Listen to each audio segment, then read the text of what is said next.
Buenas noches, soy Federico Martín Bamontes, ex corredor y de antemano creo que soy conocido para todo el público español y un aficionado a la bicicleta porque de todos modos sigo viviendo la bicicleta y esto es lo que en realidad puedo contarles en este momento. Federico Martín Bamontes es una de las figuras indiscutibles del deporte nacional. Fue el primer ciclista español que se proclamó vencedor absoluto del Tour de Francia, la prueba más importante del ciclismo mundial. Aquello ocurrió en 1959, pero todavía hoy, 25 años después, el nombre de Bamontes está indisociablemente unido a aquella gesta. Buenas noches, Bamontes. Buenas noches. ¿Cómo está usted? Pues aquí, como dice el otro, al pie del cañón. Es usted una de las viejas glorias más características del deporte español. Yo creo que no debe haber ningún adulto que no conozca su nombre y muchos chavales supongo que también siguen sabiendo quién fue usted. Pero esa celebridad, ¿qué le reporta a usted ahora? Bueno, reportarme, pues que yo estoy muy contento con que el público me conozca, estar viviendo al lado de la bicicleta porque sigo viviendo la bicicleta porque en años anteriores yo estaba también pegado por tener el equipo Casera Bamonte, hoy día porque tengo Café La Estrella Bamonte, o sea, Vuelta Ciclista todo el Cinturón de Pura, entonces estoy ligado a ello. Y como estoy ligado a ello, pues eso es el motivo, pero yo digo, si estoy ligado a ello y hay otros que son como Poblet, Loroño, Bahamontes, etcétera, como yo mismo pues, acabo de decir, el Bahamonte lo digo por si les sirve a ellos de ejemplo, el que monten carreras, monten equipos y la cosa sería bonita. Pero usted todavía vive un poco de los recuerdos de sus gestas, del orgullo que debió proporcionarle aquello. Bueno, orgullo para mí es un orgullo el poder haber ganado la prueba máxima que es el Tour de Francia y entonces esto indiscutiblemente para mí no es olvidable, vamos, inolvidable porque es que lo sigo viviendo todavía. ¿Usted cree que los tiempos pasados eran mejores que los actuales? Bueno, de necesidades sí eran bastante mejores, o sea, al contrario, vaya, para que me entienda. O sea, eran necesarios el pasar muchas calamidades, el haberlas pasado te hace enseñar en la vida cosas, facetas que hoy día no pasan por ellas, porque hoy día le tienes que decir a un corredor que tiene que ir en un tren de tercera y te dice, vamos, está usted equivocándose, pero ya, esto me ha pasado porque he ido al Giro de Italia cuando teníamos que ser a Bahamontes, compramos un autocar para llevar a los corredores para hacer los desplazamientos y nunca aceptaron, se vino en avión y yo cogí, no les pagué para que supieran que había que montar en el coche, porque si habíamos llevado el autocar, habíamos llevado un conductor, pues tuvimos que meter el coche dentro del canguro, que era en Génova, para venir a Barcelona porque no quiso montar ninguno. Esto es una anécdota que... ¿Y antes cómo se trasladaban los ciclistas? Por lógica, hasta en bicicleta. Porque yo te puedo contar que en el Retiro, cuando corrí la primera carrera profesional, que se hacía el circuito dentro del Retiro, con las carreras de moto y todo esto, y allí estuve veintitantas vueltas escapado y después de la última me caí y de ahí, después de la caída y todo, me fui a Asturias en bicicleta, nos fuimos tres, Navarro, Sánchez Velando, que para descansar y un servidor, para correr la Vuelta a Asturias. Y luego también otra carrera en Burgos, volvimos a venir en bicicleta porque no habíamos sacado lo suficiente para coger ni el tren, ni avión, ni coche de línea, porque avión de eso estaba más que fuera de juego. Y aparte de las penalidades, ¿qué diferencias había entre el ciclismo de antes y el ciclismo que se hace? Vamos, te puedes expresar, había la carretera, que estaba completamente distinta ahora, porque te puedo contar una anécdota que salimos de Tomíos en una vuelta a Castilla, nos tuvimos que parar unos barreños de zinc en la carretera general para podernos lavar porque parecíamos payasos, porque no teníamos más que los labios en blanco y los ojos porque todo era marcado como si no hubieran pintado y decorado, y entonces para poder entrar en condiciones aquí a Madrid en el Retiro, que era la llegada, y así como el material, por ejemplo, los culotes, el sillín, si llovía se quedaba como una bacalada de tieso y entonces tenías que buscar un martillo o algo para pasársele el mango del martillo porque al día siguiente no había que se sentase allí y nos salían furúnculos debido a todos estos inconvenientes que había, el tener que ir cargado con un tubular a la espalda, llevar un gufleo, o sea, la bicicleta pasaba al doble, pero todos esos inconvenientes se han luchado, se han pasado y creo que al menos yo he triunfado.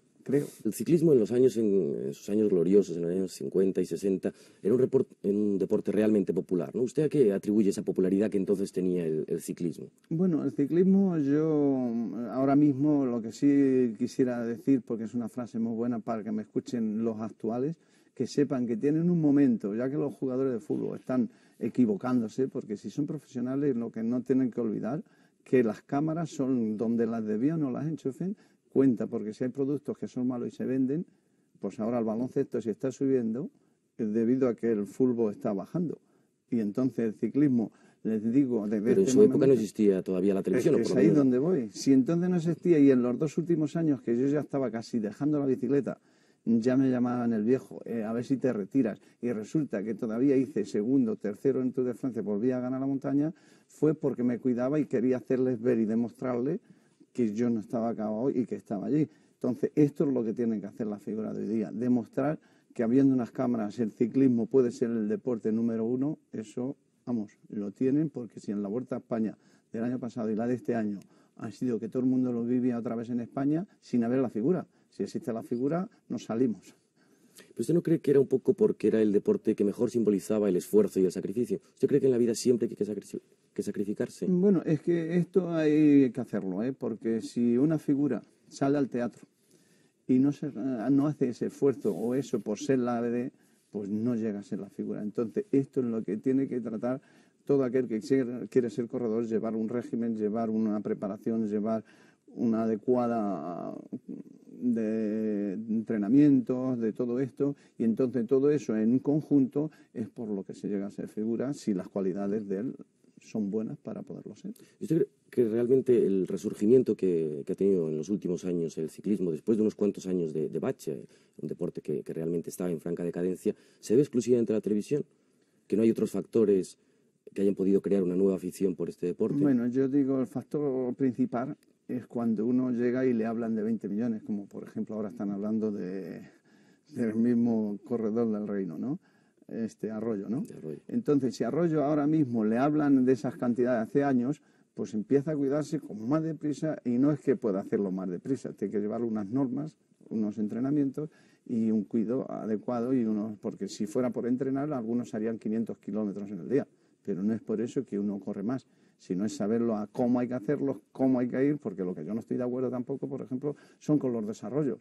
Los desarrollos de ahora, debido a que el comentario llegó a Anquetil y puso un 42 con 53, y ahora mismo lo mismo. ¿Qué es eso de los desarrollos? ¿No? Yo sé que se habla mucho de los desarrollos, pero es bueno porque... Sí, explíquenos que... Es que es bueno cara a la afición, porque yo ahora mismo, ayer mismo iba en coche y aquí en Madrid me di cuenta y iba uno con el guía allí para arriba, con el 13 salía de esos semáforos en el 13 o un 14 puesto, y a mí me van a la tienda ahora desde que Saroni vino a la Vuelta a España y dijeron Chico Pérez que el desarrollo había usado 12 de piñón y tal. Pues entonces van a la tienda, deme usted un 12 porque quiero un piñón para llegar más fuerte. No, pero usted va a ser capaz de desarrollar fuerza, porque un 600 le colocas un motor de un camión y entonces no por esos 600 va a andar más, porque le has metido más kilos si no puede arrastrarlo.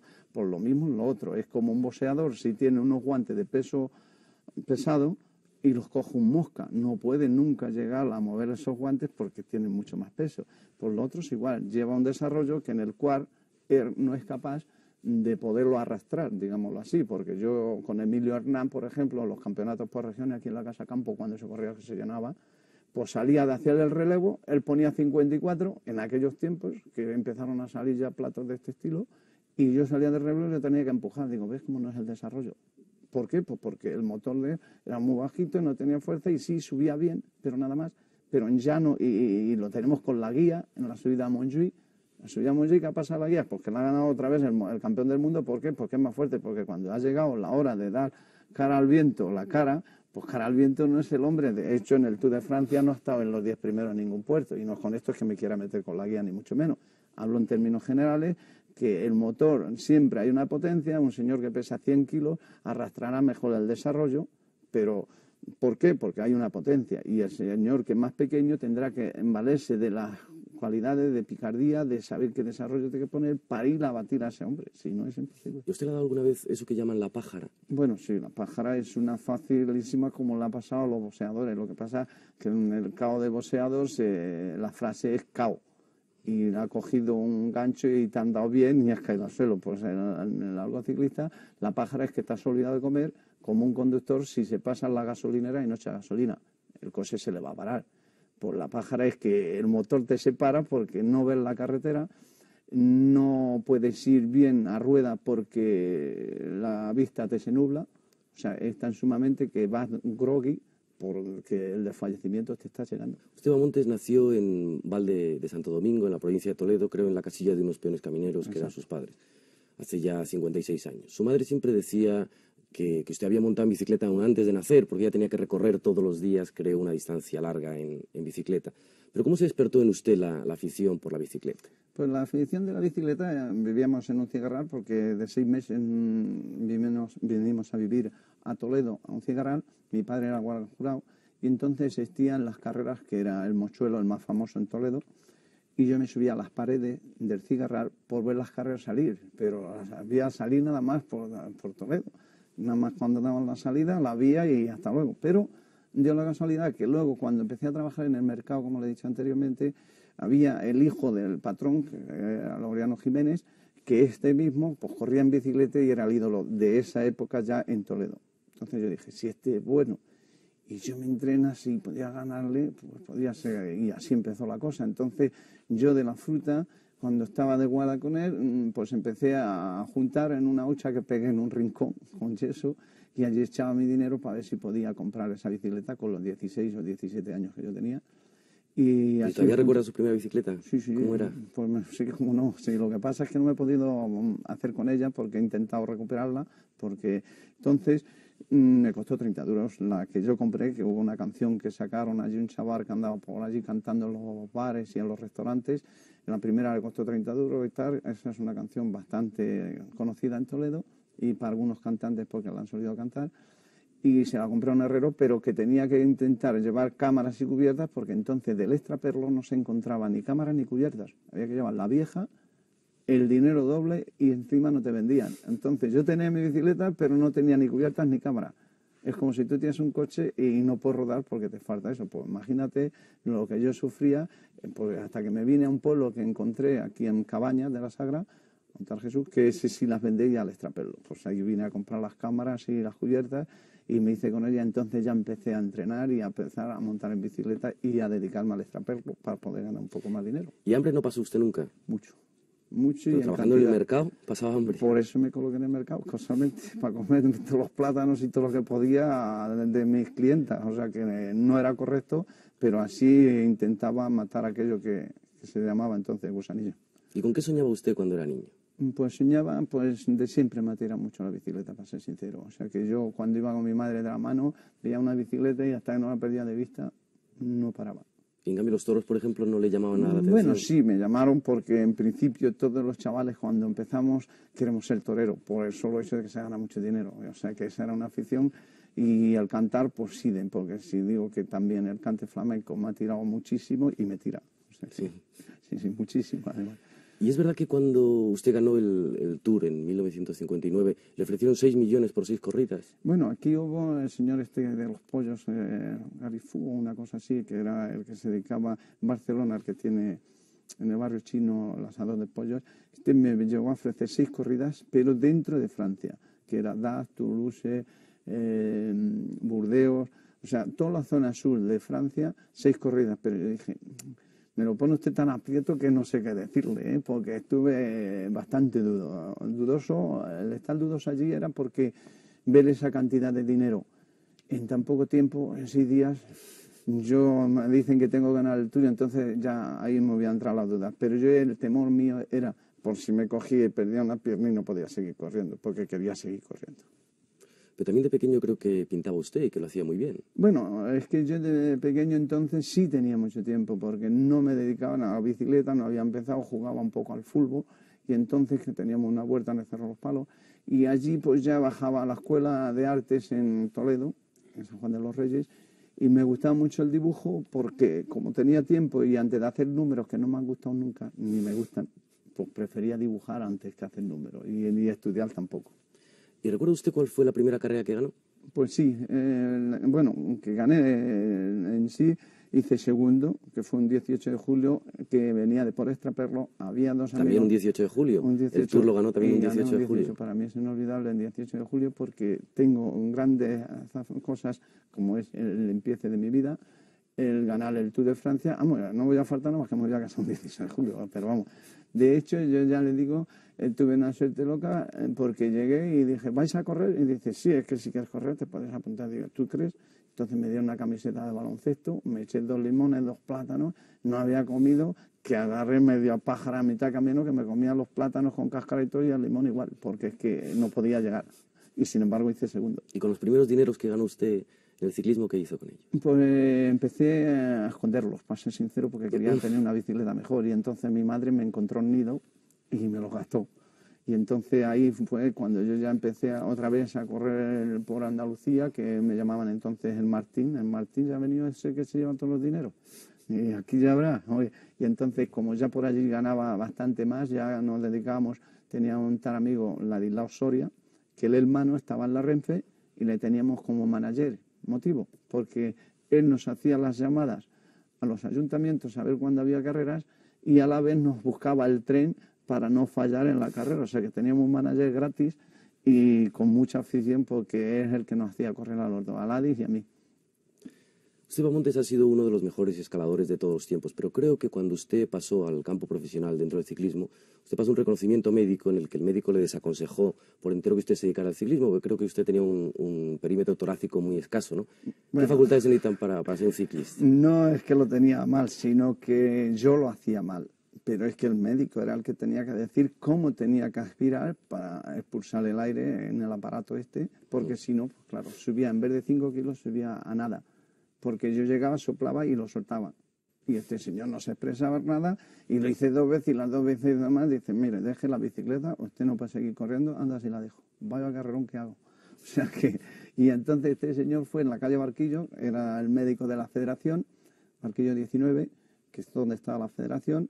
Yo fui por primera vez a la Vuelta de Ávila y gané la montaña y la primera etapa. Y entonces este señor yo dije, pues sí que lo lleva bien claro. O sea que la carrera no sé quién la tendría mejor, si el médico o yo. Yo de momento mi carrera ha estado cumplida, la de él no sé cómo andará porque no me acuerdo. Pero ha tenido más anécdotas con médicos, ¿no? Creo que hubo otro que le diagnosticó lesiones subjetivas. ¿Qué es eso de lesiones subjetivas? Bueno, hubo uno, pero ya este fue un periodista, este ya no fue el médico. Es que, no era un médico. No, este ya fue otro señor que luego ya era más sonado porque Bamontes ya sonaba más. Y entonces el Bamontes estaba en Bilbao, que estaba tratando de que me entregasen un furgón de KV porque yo quería colocarlo en Toledo de taxi. Y allí mismo, en Firestone, que me hacían entrega del mismo, yo dije, no corro la Vuelta a España si no me entregué, porque entonces tener un coche era capitán general 1.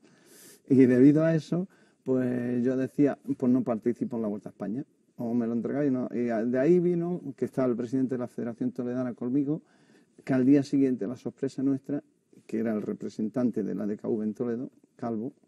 Entonces este señor dice, ¿has leído la prensa de digo, ¿y qué dice? Dice, pues ayer ese que te estuve haciendo la entrevista, que si tiene el Imaquillo, y el Imaquillo todo el mundo pues se hizo famoso por toda la prensa y todo, y yo no sabía ni lo que era el Imaquillo, ni nada, sino que él sacó esa frase y esa estaba ahí a la ¿Pero consiguió enterarse luego de qué era o no? Pero nada, es que yo le dije que tenía menisco, que es cierto, no me he operado de menisco y lo tengo en la rodilla izquierda, porque de hecho en el 55 no pude ir al Tour de Francia, porque es que lo tenía, porque debido a que yo he ido usando la pierna, siempre he tenido que ponerme infrarrojos y todo esto, porque siempre sufro, sobre todo cuando hay cambios de tiempo. Y él, no sé de qué me entendería la frase o de dónde se la sacó, que en vez de decir menisco, pues dijo el Imaquillo. Y el Imaquillo, no sé si sería una interpretación mal, por lo menos de la mía, o de este señor. La prueba está que el Imaquillo, a todo el mundo se preguntaba qué era el Imaquillo. ¿Y el ciclismo es un deporte peligroso? ¿Usted ha tenido muchas caídas o lesiones o Bueno, accidentes? lesiones tuve en los 6 días, la clavícula rota a la izquierda y asimismo la cadera, una fisura también en una vuelta a Levante, pero vamos, es como una profesión cualquiera, tiene riesgo también un albañil cuando está en un andamio. ¿Pero dónde está el peligro en la bicicleta? El peligro está donde menos se lo espera, porque en un pelotón de 300 o 200, como hemos salido una mira en San Remo, hay una caída y cuando menos te cantas, pues están 20 o 30 unos encima de ti y que los pedales, el otro, o sea que la bicicleta es una caída bastante mala, porque en la moto, con todo lo que cree la gente que es mala, una caída de moto es casi menos peligrosa porque sale siempre despedido. Y en la bicicleta tú vas atado a ella, porque con los rastrales te sujetas y entonces vas unido a la bicicleta para que tenga validez cuando tú subes la pierna izquierda, puedas tirar del pedal cuando sube, o a la inversa, a la derecha, pero siempre cuando una estás pulsando para abajo, la otra tienes que tirar para arriba. ¿Y usted en qué cree que consistía su superioridad a la hora de subir montañas? Bueno, yo la achaco un poco, y esto es una frase, me gusta que me la diga, porque no la he dicho así en televisión nunca, y es quizás un poco a la preparación que me vino quizás a través del reparto que yo hacía por Toledo, como era cuesta arriba, andaba con una carretilla y tal. Yo creo que los pulmones, el corazón, todo el desarrollo que yo hice y la fatiga de empujar 100 kilos diarios todos los días cuestas arriba, y luego el Cerro Los Palos que yo tenía en Toledo, y yo no hacía gimnasia, ni iba a educación física, ni estudiaba todo esto que hacen ahora, ni tomaba estas vitaminas que toman ahora. Y de mis cualidades, sabiendo cuidarse, que esto es lo que no saben hacer, porque tú coges ahora y haces una fotografía de un equipo profesional, que ya lo he dicho en varias ocasiones entre las cámaras o entre la radio, y ves que por la mañana, cuando empiezan a almorzar antes de una etapa de la Vuelta a España o el Tour de Francia, dice, estos son los que se cuidan y estos son los que están más avanzados. Si es que es uno mismo, porque si tú dices, o tus padres te mandan al colegio y no hacen una preparación y no vas al colegio, vas por fuera del colegio y te vas a fumar y te vas con las chavalas, pues al final, ¿quién es el que sale bueno? El que ha entrado dentro del colegio. Pues esto es el caso del corredor de actualidad con aquellos tiempos míos, que yo creo que si subía era porque hacía una preparación adecuada. Por ejemplo, yo estuve 36 días en cama, cuando me rompí el fémur, fui a Rate, con un día de preparación que salía a hacer 25 kilómetros, y dije, no me resiento porque el organizador me vino a ver a la cama, dijo que le firmara el contrato, y que sí, que tenía que ir a la subida de Rates. ¿Cómo voy a ir a la subida de Rates si yo llevo aquí en cama 20 y tantos días? Ah, no, pero 36 días y batía el récord. ¿Y se sufría mucho subiendo? Pues tú dirás, estaba 36 días sin montar en bicicleta y llego allí y bato el récord. Para mí fue algo, ¿por qué? Pues porque todo el mundo, oye, ya, y empezaron a tirar todos, me subieron a tope y ellos son los que me hicieron el récord, porque luego los batí bajando. Porque la subida en Arrate es en la ermita y es bajando, y los gané bajando al sprint. ¿Y quién subía mejor, Loroño o usted? Yo, el palmarés, el que habla, yo no soy a decir la frase, lo sabe Loroño y lo sabe todo el público. Yo Sí. creo que era yo.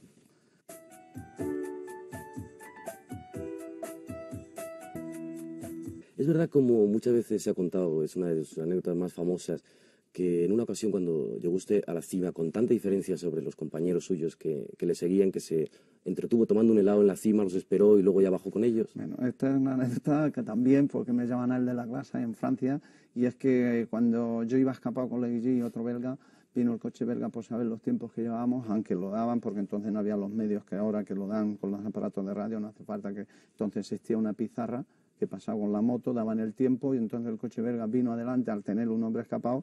Julián Berrendero no vino, se quedó atrás, porque yo estando escapado, el segundo coche podía atender atrás, y entonces Julián Berrendero era el director, no estaba allí, se quedó atrás, y luego levantó la bandera roja, que no se puede ya pasar. Entonces el coche belga, al venir adelante, cogió una piedra, la despidió, me rompió radio de un mismo lado, yo destensé el freno y subía con la rueda rota, pero hasta que no llegué a Coronar, que es donde estaban los 50.000 francos que se ganaba entonces, que para mí era la suma que yo llevaba, y así mismo la victoria de ganador del Premio de la Montaña, pues paré, me fui a los kioscos de lado, que había 2 carros de estos que había antiguamente, levanté con este, me puse allí, los señores seguían viendo allí las carreras y yo seguía cogiéndome al lado, llenando un bidón y con el otro bidón echando el agua al grupo, y cuando pasó el pelotón echando el agua, pues me sacaban fotografías por detrás y me decían, ¿aquí qué pasa? ¿Que no me conocen o qué? Y yo mi expresión, no, nada más que no podía cambiar la rueda, tenía que esperar a Julián Berrendero. Cuando llegó me puso la rueda, volví a continuar y en el otro puerto pues volví a hacer otra vez primero. O sea que aún cambiando la rueda y todo... ¿Y pues, se tomaban estimulantes entonces o no? Yo estimulantes no los he conocido, porque si yo digo que antes de intentar coger y seguir como han hecho otros, he preferido cortar, porque yo cuando ya empecé a cortar ya se empezaban a tomar cosas, cogí, preferí cortar y creo que ha sido un acierto para mí. Porque mi salud ya la ve. ¿Es mala o buena? Buena parece. Pues eso, lo mejor es eso, la cara es el espejo del alma. Bamontes, gran parte de sus éxitos profesionales los ha conseguido usted en Francia. Allí le pusieron la mayoría de los sobrenombres por los que todo el mundo le conoce. El Águila de Toledo, el Picador, creo también, sí. El Escalador Automático. Pero ¿cuál recuerda usted que era el puerto más duro de Francia? Bueno, como puerto más duro han sido para mí uno de los, el Restofón y Puy-de-Dôme. Usted fue 6 veces rey de la montaña en el Tour. Sí, fui 7, yo personalmente sé que he sido 7. Lo que no estoy de acuerdo es que se lo dieron un año a Charlie Gaulle, porque no me ganó en el COP de la Fusil, porque yo pedí la fotografía para que vean que yo había ganado a Charlie Gaulle, y no había cinta ni raya ni nada, y entonces había la pancarta. Yo sé que le gané de más de 2 cuartas de palmo de la mano, y Langarica le dije que protestase y no quiso, porque dice que ya ha ganado bastantes premios en montaña, ocúpate a la general. ¿Y para usted qué gana usted? Yo sí, fijo, eso seguro? lo puedo confirmar cuando quieran, y si el FIME del Col de la Fusil lo pasan, sé que gané a Charlie Gol, porque era por un punto que nos disputábamos el premio a la montaña, que había de diferencia. Yo dejé escapar a Dotó, Stanoker y a otro más, causalmente porque quitaran esos 3 puntos y quedase el punto cuarto, que era un punto por el cual daba uno u otro ganador, y se lo batí yo. El gran momento de su vida llegó el 18 de julio de 1959, como decíamos antes, cuando usted entró vestido con el maillot amarillo, vencedor absoluto en el Tour de Francia. Pero ¿cómo fue aquel Tour? ¿Usted lo recuerda bien? Bueno, para mí fue una cosa que es inolvidable. ¿Por qué? Pues muy sencillo, porque en principio no creía que era como estaba ocurriendo, pero los mismos compañeros me decían, pero ¿tú sabes lo que estás haciendo? ¿Tú sabes lo que estás haciendo para España? Y yo digo, pues es para España, con más motivo entonces. De hecho, yo en el Puy de Dôme gané la etapa, quedé a 2 segundos y Langarica me dijo, no tienes que atacar, mañana quieto, porque son 6 días lo que quedan, no tenemos equipo. Y yo al día siguiente dije, ¿cómo no voy a atacar? Si pasamos por el puerto del helado, y me recordé yo cuando pasamos por el puerto del helado, que era un col de segunda, pero muy duro. Y yo dije, aquí mismo, y en Briançon es cuando me vestí de amarillo. Pero usted era muy desconfiado, creo, ¿no? Creo que dormía con la bicicleta. Estoy desconfiado, sobre todo en una cosa de ese estilo, tiene que serlo. De hecho, yo me subía a la habitación en la bicicleta todos los días conmigo. ¿Por qué? Pues porque te ponen mal la pírula o te hacen una faena, y ese es el motivo por el cual yo no me fiaba de nadie en ese momento. ¿Y cómo fue aquella entrada en el Parque de los Príncipes? Bueno, en el Parque de los Príncipes fue aposeótico. Vamos, es un aposeótico algo de miedo, porque el público que cogía el Parque de los Príncipes, de lo que yo creo que escasea, mejor dicho, perdón, es lo que antiguamente llegar al Parque de los Príncipes no es ahora el llegar a los Campos Elíseos. Para mí los Campos Elíseos son muy bonitos, pero no tiene la acogida que como ha sido la final de España-Francia, que dentro del Parque de los Príncipes es más acogedor. Y entonces las voces allí tenían la carne de gallina subida en el podio, pues no veas. Porque yo te puedo decir que en el podio, en el Parque de los Príncipes, yo me he encontrado 7 veces, o sea, 11 veces, perdón. ¿Usted alguna vez ha confesado que solamente ha vendido 2 carreras en toda su vida profesional? ¿Hay tongo en el ciclismo? Yo, si dices vender, yo te puedo decir, vender no es. Yo diría cambiar. ¿Motivo? Pues muy sencillo. Yo estaba en la mili y tenía que pagar la guardia a 2 pesetas y a 6 reales que pagaba al compañero que me las quería hacer cuando podía ir a correr. Pero esas 2 pesetas me hacían falta para el bocadillo de sardinas en aceite o en vinagre que me hacía para poder el chusco meter la sardina y poder ir de entreno. O irme a Toledo para traerme chocolate o chorizo, que entonces me lo daba mi mujer actual, que era la novia. Y todas esas cosas, pues las cuentas si creen que estás contando batallitas, porque se lo dice a un corredor de día y te dice, no cuente usted eso, que no me lo creo ni borracho.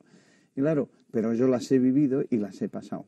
Como ir en bicicleta, por ejemplo, toda la noche para correr al día siguiente en Tomelloso o en Cuenca, en Priego, y así sucesivamente. Pues todas estas, las necesidades son las que te obligan a llevar todo eso que yo llevo por delante. O sea que... De los grandes corredores de su época, los Coppi, los Anquetil, los Bobé, ¿quién cree usted que era el mejor? Para mí, indiscutiblemente, con mucha diferencia, hasta un Coppi. Coppi ha sido un hombre, él no va más, para mí. ¿Y usted se compararía con los inmediatamente posteriores, los Mers, los Hinault?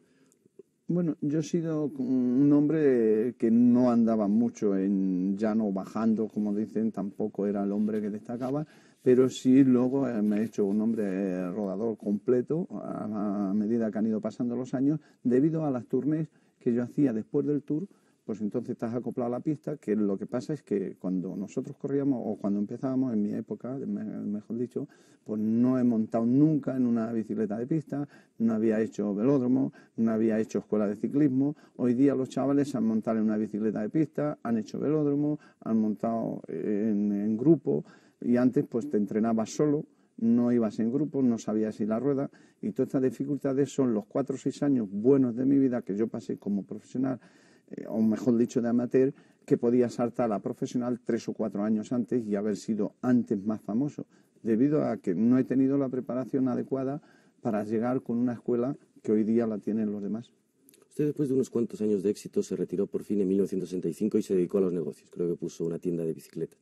¿Se venden actualmente muchas bicicletas o no? Yo puse una tienda de bicicletas porque creo que mi carrera empezaba ya a saber, tener que cortar a tiempo, porque si Di Stéfano hubiera hecho lo mismo, yo creo que Di Stéfano sería el mismo de entonces, cuando era el ídolo del Real Madrid.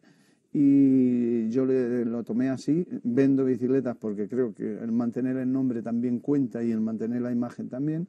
Y esto es lo que yo creo que cuando uno llega a figurar, sepa que se debe más a la afición y a aquellos que te han admirado que a uno mismo. ¿Y qué otras aficiones tiene Bamontes aparte de la bicicleta? ¿Qué hace Bamontes en un día normal? Un día normal, te digo, hago muchas cosas, porque desde que me levanto y desde que estoy dándole a la chimenea hasta que me acuesto, hago bastante. Motivo, por la mañana cuando me despierto, pues empiezo a apuntarme, a lo mejor encima de la mesilla tengo el bolígrafo y un papel, porque de hecho lo llevo siempre en el bolsillo, para irme apuntando a medio me acuerdo de cosas que yo quiero hacer. Luego, pues normalmente, si es un domingo, pues me voy a la finca, lo mismo estoy cortando con la tijera o podando, que lo mismo estoy con el hacha, que lo mismo estoy con el tractor. O sea, que hago de jardinero, hago de regador, o sea, hago de todo un poco. Y entonces, ¿qué hay que arreglar un camión? Pues un camino. ¿Qué hay que cortar árboles? Árboles. O sea, en ese plan me paso todo el día y no miro horas, sino que me encuentro muy a gusto y muy relajado. ¿Y cómo ve usted ahora el mundo? ¿Usted cree que las cosas marchan bien? Bueno, yo lo veo en un momento bastante difícil porque se aproxima algo que no sería el deseo de nadie, ni mío mismo, porque cada 50 años ha habido cosas que son desagradables, que es la guerra, y si no, pues llegará un momento en que... Cada 50 años se repiten las guerras. Por ahí le anda, pero es que ahora va a durar más porque hay un temor, porque hay unos avances, hay unas técnicas, y debido a ese temor y el bienestar, porque el mismo que quiere la guerra también quiere estar en su casa a gusto. Y ¿Usted cree que estamos a punto de una nueva guerra? Yo diría casi que sí, porque de la noche a la mañana lo tiene con el barco pesquero, pone más largo y así sucesivamente. Pero es que eso será otra cosa más gorda y a la que ya haya una cosa gorda, ya está. Esto es mi objetivo, que creo que puede existir. Pero que no le hay, ojalá no lo hubiese en otros 100, no en 50, en 100 más, pero que es que se aproxima. Usted siempre se ha declarado apolítico, pero muchas veces se ha mostrado partidario de la mano dura. ¿Usted cree que es imprescindible utilizar la mano dura? Mano dura, yo he sido un poco duro siempre, hasta con los corredores mismamente, pero no es que el mal que yo les quiera a ellos que me venga a mí, así de claro. Eso sí lo puedo decir en voz alta, pues lo he dicho en más de una ocasión. Mano dura es que tiene que haber, porque si en las películas no hay el bueno y el malo, pues no existe tal aliciente. Entonces, en una fábrica, si no hay el malo o el encargado, pues no hay una... Aquí mismo, si no hay un director, pues no hay una cosa, y así sucesivamente. O sea, que tiene que haber una cabeza, las abejas lo tiene, por no ir más largo, y son animales, ya ve la comparación que le hago. Si no hay la que lleva el bando, pues... ¿Pero qué valora usted más, el orden o la justicia? Bueno, yo diría el orden y la justicia. Es que son dos cosas casi competitivas. O sea, que es que hace falta. Ese orden hace falta y la justicia también hace falta. ¿A usted le hubiera gustado presentarse para presidente en las elecciones que tienen lugar en la Federación Española de Ciclismo, no? No, porque como ya digo que soy un hombre que no me gusta estar atado y que me manden tampoco, yo prefiero mandar de siempre, aun cuando era un crío, siempre jugaba con pequeños, más pequeños que yo, porque así los mandaba. Y si eran mayores no se dejaban mandar, pues entonces eso era. ¿Podría mandar más en la presidencia de la Federación Española de Sí, Ciclismo? pero luego hay jefes más arriba, porque en la mili también el ser cabo, pero también está el comandante, el sargento, el capitán, el teniente coronel, y entonces te mandan a ti. O sea, que tú mandas a los soldados, pero como hay otros que son superiores. Efectivamente, de usted se decía en los años 60 que mandaba más que el propio presidente de la Federación. ¿Pero qué juicio le quería yo preguntar? Que mandaba más que el no, presidente, yo lo que sí no que te puedo mandara en la decir que Federación. sí me ha ocurrido datos que son curiosos de decirlo y no es que sean muy aceptables y menos en las elecciones de ahora. Lo que sí te puedo decir que sin ser la Federación he tenido que contestar a más de un país en algunas ocasiones cartas que me llegaban a mí en vez de a la Federación. Eso es curioso. ¿Y cómo juzga usted la labor de Luis Puig, que ha sido durante tantos años el presidente de la Federación de Ciclismo? Bueno, ¿Qué tal se lleva usted con él? Yo ahora últimamente me llevo bastante bien, porque hay que ser sincero, los tiempos han pasado. Me he llevado bastante mal anteriormente, esto no lo sabe él y yo también, los dos lo sabemos. ¿Por qué? Porque a lo mejor él le gusta mandar y a mí también, pero él manda en lo suyo, yo mando en lo mío. Pero ha llegado un momento en el cual era seleccionador o ha estado de director y él había unos intereses que era en su ídolo, que era Botella o Bernardo Ruiz, porque él tiraba para Valencia. Y sin embargo yo tiraba para Toledo, que era el que defendía los colores. Pero no solamente los colores eran de Toledo, eran de España entera, y él defendía España entera. Y cuando hay un líder y no se respetaba, ahí es donde yo le gripaba porque no podía estar de acuerdo con él. Porque si antes de salir... ni él conmigo, pero porque él organizaba la Vuelta al Levante y quería que Botella llegase de líder, y yo no estaba de acuerdo porque yo andaba más que Botella. Entonces, de hecho, dijo Loroño, Botella, Bahamontes para jefes de fila. Y el que coja el líder primero se le respetará. Yo cojo en la segunda etapa, ya que se llegaba a Mieres, el líder, y él es el primero con los compañeros que no me respetan. Entonces no puedo estar de acuerdo. Usted, Bahamontes, organiza actualmente la Vuelta Ciclista a Toledo, pero creo que se dedica personalmente también a recaudar fondos por las verbenas de los pueblos, incluso que elige personalmente las madrinas de la... Bueno, es que todo ¿Qué esto... tal se le da a usted elegir las madrinas? No en las madrinas, solo vamos a elegir las casas primero, las firmas comerciales, porque sin las firmas comerciales no hay tales madrinas o no hay tal Vuelta Ciclista a Toledo. Porque si Luis Puig, como ejemplo, nos diese mucho dinero a las federaciones o a las organizaciones, yo digo, la Vuelta a Toledo ya tiene 19 años, tiene una solera, es la única que puntúa en el calendario internacional. De hecho han pasado rusos, polacos, holandeses, o sea, de todos los países. Entonces, el año pasado lo han criticado, o mejor dicho, este año, un determinado señor, y yo digo que está equivocado por completo, ya rectificará, porque ya hubo quien dijo mucho ruido y pocas nueces en una carrera que yo corrí, que no gané, porque fui escapado a 180 kilómetros, y entonces luego los ruidos se volvieron nueces porque gané la Vuelta a los Puertos, y él mismo rectificó. En este caso digo lo otro. La Vuelta a Toledo, viniendo al tema, pues como soy organizador tengo que intentar que no haya fallos. La llevo muy personal, cosa que muchos me critican muchas veces, es que no tenías que hacer Pero las esto. madrinas las elige usted, ¿no? Sí, es que si vengo con el tema. Entonces, si las firmas comerciales yo las elijo es para poder sacar un dinero, para poder permitirme el lujo de que si no hay madrinas, yo digo, en los toros, si no hay peineta y mantón de Manila, ¿es que la corrida no pierde un aliciente? Se pregunta usted ahora mismo. Sí, supongo que sí.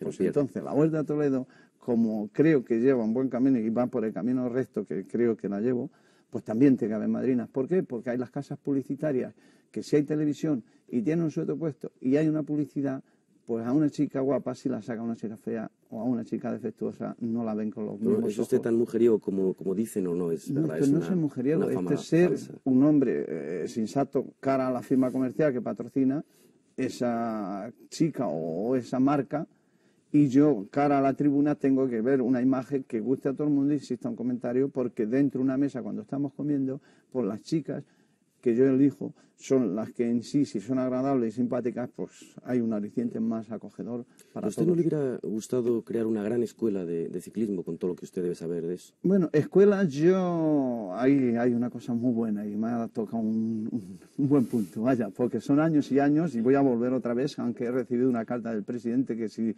me citó un día para que yo viese las escuelas en el Paseo Camões, y de acuerdo, yo sí, pero de campo con él.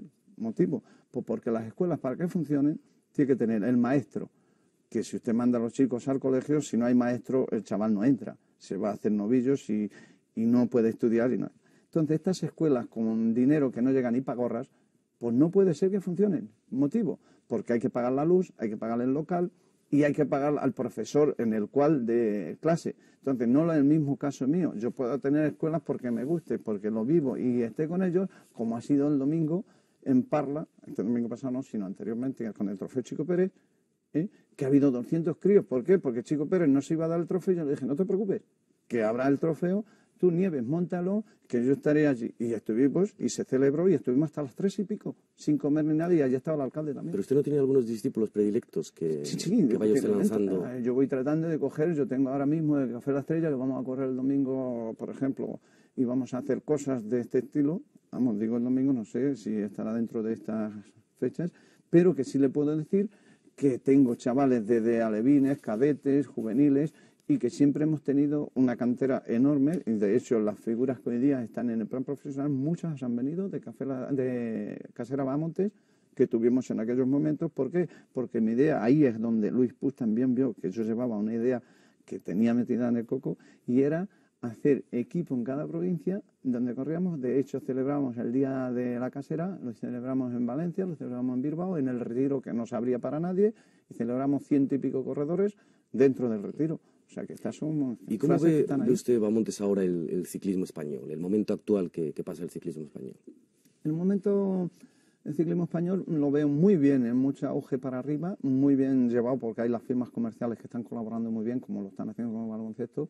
Entonces, lo que sí estamos a falta y eso lo pido a gritos yo y deseo, no piensen que es como a veces más me he hecho algunas crónicas o preguntándome con así un poco de tirantes, de que si no tengo yo, de que haya ganado Luis Ocaña. No, para mí ojalá hubiera habido 10 ganadores del Tour de Francia, en vez de los franceses que hubieran sido españoles. ¿Y qué nombres destacaría usted ahora actualmente en el panorama ciclista Bueno, español? hay los 8 o 10 hombres que han hecho el Mundial, aunque dentro de ellos falte la guía y alguno más que no seleccionaron. Son los hombres que vienen adecuados y que están hoy por hoy, que no terminan de romper para ser esa figura, ese agarre que tiene que tener.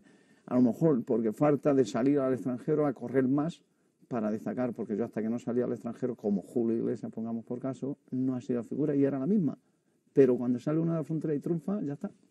¿Usted cree que los equipos españoles están ahora más conjuntados? Usted varias veces se ha quejado de la insolidaridad que había entre los propios corredores, entre los propios corredores españoles, que nunca ocurría en los corredores extranjeros, ¿no? Antiguamente es que y ahora cree que ya eso no existe. No existe la envidia, no existe tal rincón, ahora existe la cosa económica que ven que ganan más dinero en conjunto. De hecho, yo los primeros años renunciaba a todo el dinero para dejárselo a los compañeros, lo firmábamos antes de salir, y quedaba justamente a bolsa común. De hecho, yo el primer año cometí un fallo garrafal porque firmé eso y no dejé, de hecho, después de un mes o dos se hace en la bolsa común. Porque si yo tengo un accidente al día siguiente, que es cuando me hacía mi falta de dinero, pues no hubiera hecho la recogida de la tournée que se hace después del Tour. Creo antes que usted tiene la intención de fundar un museo de la bicicleta, para donar las cosas que tiene usted. ¿Qué cosas tiene usted de valor para ese museo? Yo ya hice un pequeño museo cuando llegué una Vuelta a España a Toledo, que yo organicé la llegada, y es muy curioso porque luego Bergerech al día siguiente, una vez que salió de Toledo, me quería dejar seguir la etapa. Esto lo digo para que sepa que todavía no se me ha olvidado. Sí, es que soy así, no soy rencoroso, pero que lo sepa la afición al menos, que es muy bonito que le monten la llegada a Toledo, y monté el museo en la caja de ahorros de allí de Toledo. Entonces, cuando monté este museo se quedaron admirados de todas las cosas que tenía. Yo tengo toda la presa encuadernada desde que empecé a correr de profesional. Tengo muchísimas fotos y en el cual estoy un poco arrepentido de haber prestado en algunas ocasiones muchísimas que no me han sido devueltas. Y esto sí lo pediría con buenos ojos a que aquellos que me las pidieron y las tienen, que no me las hayan devuelto, me sabe bastante mal. ¿Y alguna bicicleta histórica tiene? Sí, tengo bicicletas que tienen 100 y pico años. 109 tengo 3. Tengo algunas más de unos 80, 90 años. Tengo las mías de correr que están guardadas.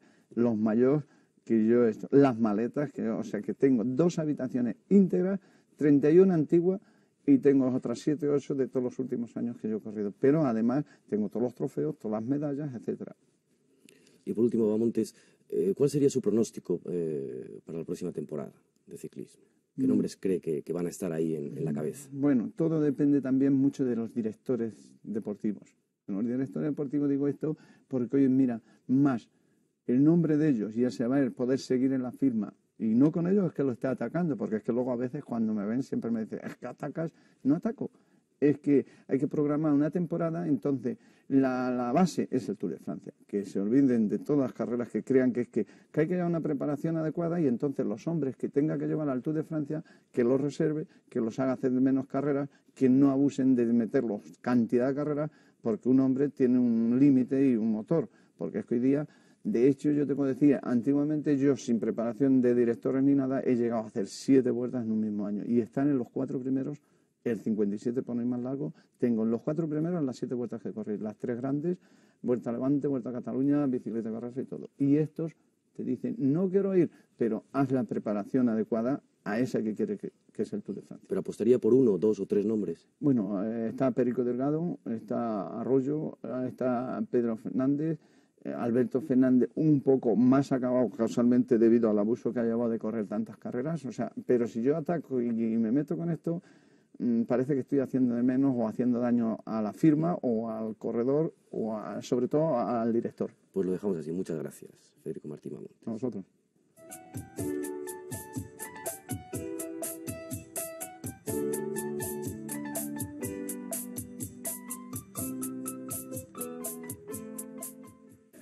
Buenas noches, campeón. Buenas noches. ¿Escalamos este cuestionario final? Yo diría que sí, si es un oficio mío, ¿por qué no vamos a jalar? Voy delante de usted, ¿me sigue? Sí, ¿por qué no? Vamos allá. ¿Qué tal es el concepto que tiene usted de sí mismo? De sí mismo, que creo que soy un hombre activo y bastante luchador. ¿Cuál es la obra humana que más admira usted? La obra más humana para mí es la paz que tenemos en este momento. ¿Y la que más deplora? El que exista guerra, porque para mí es desagradable. De no haber sido usted el ciclista Federico Martín Bahamontes, ¿qué ciclista le hubiese gustado ser? Para mí, Coppi, que ha sido el mejor de todos los tiempos. Como ciclista, ¿consiguió usted hacer realidad su sueño más anhelado? ¿Qué no consiguió usted? Pues el no haber ganado un campeonato del mundo. También como ciclista, ¿cuáles han sido, su mayor virtud y su mayor defecto? Mi mayor virtud, pues el haber ganado la montaña con la facilidad que la he ganado los años que he participado, y el no haber sido, el defecto, el no haber sido un gran sprinte, porque el palmarés había sido incalculable. Por un momento, señor Bahamontes, prescinda usted de la bicicleta para decirnos qué 3 cosas se llevaría a una isla desierta. Bueno, en principio, si hay caza, por descontado, un perro para buscarla, la escopeta y, como no, los cartuchos para poderla matar. De entre todas sus escaladas, usted ha sido un verdadero rey de la montaña. Díganos cuál es y por qué la que recuerda más vivamente. Bueno, más vivamente el Puy de Dôme, porque he hecho un primero y después un segundo, pero es más que nada el recuerdo que me quedó habiendo vestido el maillot amarillo al día siguiente para toda España. Defínanos con una palabra o una frase, por favor, a cada uno de estos 3 ciclistas. Fausto Coppi. Pues que ha sido incalculable lo bueno que ha sido, y para mí el mejor de todos los tiempos. Eddy Merckx. Eddy Merckx, pues un gran campeón, indiscutiblemente en todo terreno, pero con un bache de ciclismo mundial, que es lo que le ha permitido hacer más palmarés que Fausto Coppi en algunas ocasiones, pero no que haya sido mejor que él. Y su compatriota Luis Ocaña. Pues un gran especialista contrarreloj, sin hacer de menos a Anquetil, por descontado. Díganos, señor Bahamontes, ¿cuál ha sido el momento más feliz de su vida? Más feliz de mi vida, para mí ha sido el ganar el Tour de Francia, y esto es inolvidable. ¿Y el más amargo? El más amargo, pues en el 57, cuando no pude estar cara a los Pirineos y cara a los Alpes, que iba mejor colocado en la general, y por causa de la inyección, pues tuve que abandonar. ¿Puede darnos un par de buenas razones para vivir? Pues el tener unas cualidades, que te encuentres bien físicamente y poder trabajar lo más a gusto posible, si es que te gusta, o practicar el deporte que te guste. ¿Con qué frase le gustaría ser recordado? Pues para mí, que es muy íntimo, Fede, como todo el mundo me llama. ¿Qué tiene de auténtica la leyenda según la cual usted era, como ciclista, discúlpeme, realmente chulo y presuntuoso? Yo creo que esta es una frase que el público me conoce, o al menos creo que no lo soy, ni pretencioso, ni chulo tampoco, vaya. ¿Cuál cree usted que es la gracia que no le quiso dar el cielo? Pues el ser cantante, porque fue una de las cosas que de pequeño me tiraba muchísimo, y es una de las cosas que me hubiera gustado. Usted ha escrito una divertida frase que voy a recordarle. Dice así: nuestro ciclismo hoy es como el Scala de Madrid. Hay buenas chavalas, pero falta la vedette que cante y que baile. ¿Cómo debería ser esa vedette del ciclismo español? Pues una vedette que tenga agarre, por ejemplo, que destaque en algo, porque no hay que mirar ni la talla ni mucho menos, sino el que tenga agarre, porque yo no era pistar y llenaba el Palacio de los Deportes. Pues esto es lo que yo en sí deseo del ciclismo español, porque saliendo una figura que destaque y que tenga agarre para llenar circuitos y asimismo escaladas o velódromos, sería lo ideal que yo pido para el ciclismo. En este momento no la hay. Esa figura en este momento no la hay. No existe, y entonces la que deseamos todos. Y por último, señor Bahamontes, ¿quiere usted formular un profundo deseo? El deseo, pues que salga esta figura lo más rápido posible por el bien del ciclismo, y es lo que a mí me tira y es lo que yo siento, y como lo llevo dentro, es así.